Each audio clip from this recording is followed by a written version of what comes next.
تعال اخدكم معايا في يوم من ايام الاجازه في مصر. اول حاجه طبعا بدانا يومنا بالصلاه، وبعد كده خدت نفسي نزلت رحت للجراج، وانا رايح في السكه قلت تذكار الصباح عشان ربنا يبارك لنا، ودخلت خدت عزيزه لذيذه زي ما صاحبها مسميها، خدت الشله اللي معايا وطلعنا على الطريق.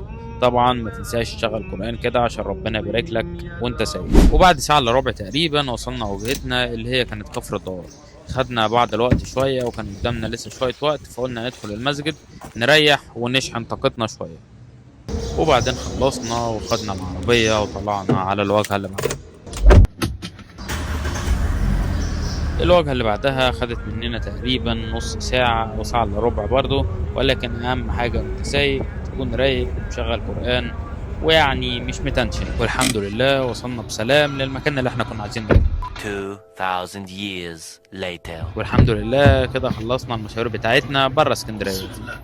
فخدنا بعضنا وتوكلنا على الله وطلعنا تاني على اسكندرية. وبصراحة شكل السماء والسحاب والجو والقرآن كانوا حلوين جدا وبيساعدوا البني آدم اللي هو يكون رايق. وصلنا اسكندرية وفضلت واقف شوية واستغليت ده في إني أذكر ربنا. ولما وصلنا اسكندرية قلت استغل الموقف اللي أنا واقف فيه ده اللي أنا أسمع شوية قرآن وأنا باصص للبحر كده، والجو الصراحة كان طراوة. والواحد قاعد يفكر، ولكن في الآخر بتوصل إن ربنا عارف كل حاجة ومش محتاجة تفكير.